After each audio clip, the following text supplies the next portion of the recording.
We are attempting to film this for like, I don't even know. Hi, I'm Audrey. Welcome to my relight slash ultimate relight tutorial kind of sort of thing. I'll show you guys kind of how I use it and utilize it. I'm not the best with lighting. I just kind of go off of vibes and like what I like. So that's kind of how I run. And yeah, I don't know if I'm going to be showing you guys how to install relight and ultimate relight. So if I do, now you guys know how to install it. If I don't, I will have links below for videos on how to install it.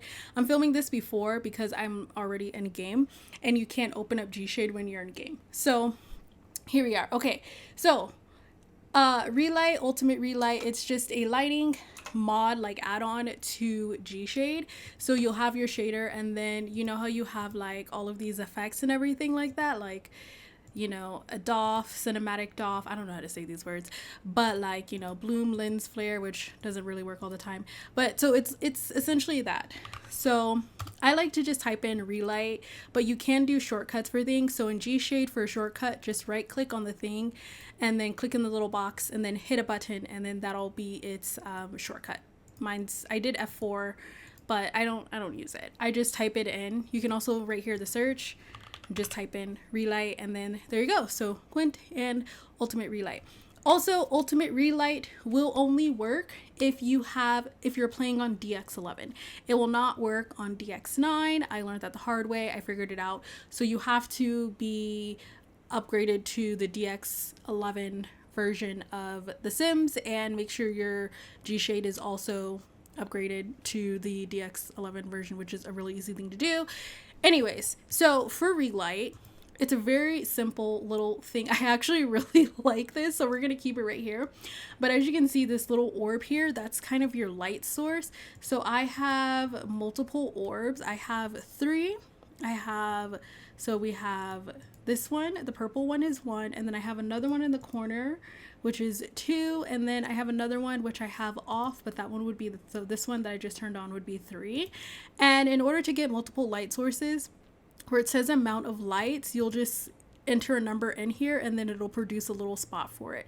So it's literally that simple. I don't always use the third source of lighting. It just kind of depends on my mood. But with relight, so right here, the position, this third one is how small or big your orb is going to be, and as you can see, it affects the lighting in that area. And then this moves it up and down, so like so, and then this moves it left and right. And then if you click on the little box, obviously this will change kind of like the color and all that jazz. So actually we might go in, let's see, actually, yeah, let's do that. I kind of dig it. So we'll do that. And then obviously the intensity is just how bright your light is going to be. So we'll kind of lower it. I just kind of like how this looks right now. So that's relight. That's literally the basics of relight. You can play around with everything. There are like people that are gods at relight. I just have a specific look that I like for my game, and I kind of like my stuff to be a little more dreamy, pastel-ish looking, so I tend to steer more towards that, just my personal preference.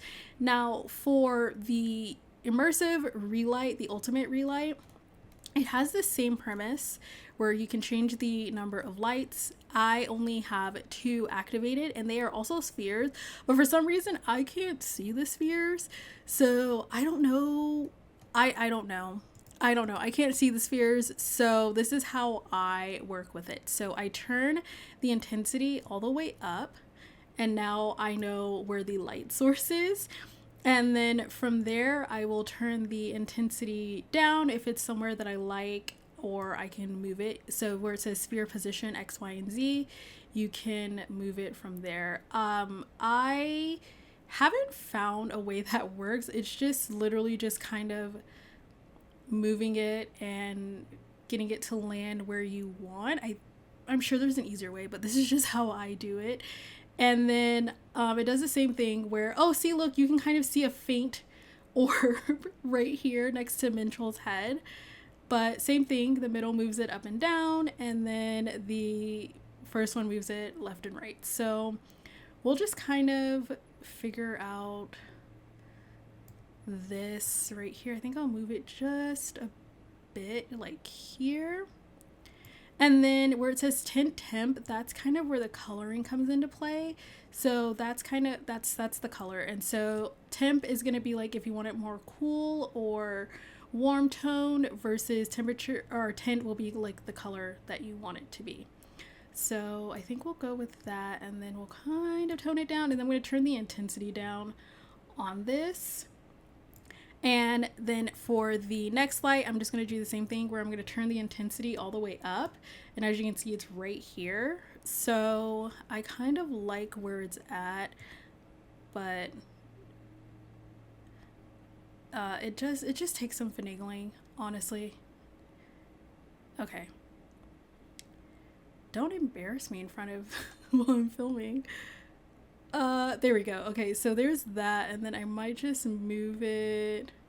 Oh, wait, hold on. Maybe?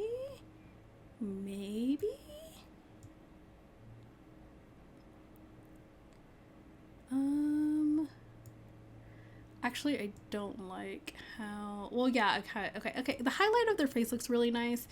And I think that's cute. I think it's cute. It works. You can also do a infinite thing, but I don't know. I didn't really like it, so I stuck with a sphere. And then there's some like adjustments you can do here with oh wait, that's my bad. Hold on. Let me scroll up a little bit more. Right here. So you have the quality, you have like saturation, so you can decide like how saturated you want things to be. You have a scatter radius, a skin hue. I honestly don't know what all these do, but you can like make your own little adjustments to yeah, and then you can do like an ambient setting. So there is that, where you can kind of just make it a little more moodier.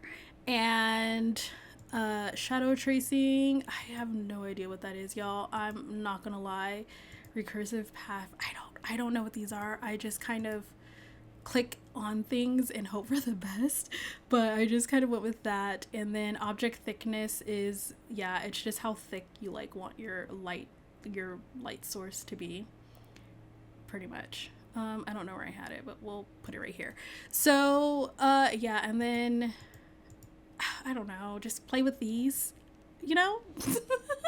So yeah, that is it. And then when you're happy with everything, you just hit your, mine is home, but whatever your button is to kind of get the Gshade menu on, just hit that. And then I'm gonna hit my other settings that I use for taking in-game photos only, and then okay, we'll do the cinematic one because it wants to be silly.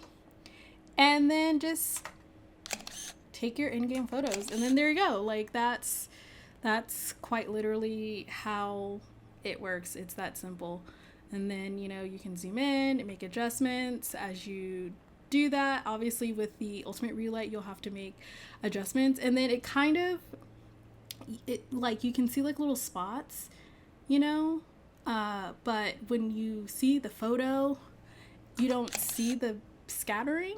I don't know, you don't see like the noise. I don't know how to explain it, but it doesn't show in photo, like once you take the photo, if that makes sense. So, oh wait, hold on, let me turn that off. Yeah, let me turn that off. Okay, so yeah, it's just, and then that's how it looks with just the regular relight. And then if I take off the relight, that's how it looks just by itself with the ultimate relight, which is why I'm like, you can use them separately or together. Sometimes I just like using one or the other, like that just kind of gives it a whole kind of different effect versus just using my relight and then them together. So there's a lot of different things you can do. Definitely worth just playing around with. It's kind of how I've been learning and seeing what you like and what works for you. The infinite, this is, I think it's just I don't know, I haven't figured that out actually. I just have them all the way over here and it works for me. And then the penumbrum is just like, do you see how it's getting bigger and smaller? Yeah, so it's just like kind of that zone. So if you want like a more precise lighting, like if I just wanted to highlight just the side of Minchul's face, then I could do that versus like it goes all the way up to his head type of video.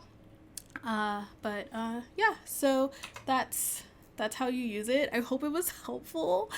Like I said, I'm not the best at this, but it is just I use it here and there. I think it is, you know, like just wanted to add on, like, keep your shader in mind when you're doing your lighting and everything like that. Personally, for me, my shader does like 99% of the heavy lifting. I don't even actually use relight or even the ultimate relight for all of my photos. I very seldomly use it. I have used it a little bit more recently, but it's not something that I feel I have to use every single time when I take photos. So yeah, just definitely play around, see what you guys like. You might even find like a shader that lights the way that the relight or ultimate relight makes your game look. I don't know. Also, I just hate the fact that if you move, you have to like readjust the orbs, and I just find that annoying. And I like to take a lot of photos. So I hope this was helpful. Feel free to ask questions. I will try to answer them down below. I might do kind of a more in-depth video on how I take photos and everything like that, because I do feel like there's like other factors for taking photos, at least for me, and how I do it. And I've had people ask how I take photos and how I get my photos to look the way that they look. So I will definitely try and make a video about that. But like I said, I hope that this was helpful, and I will see you guys all later. Thank you so much. Bye.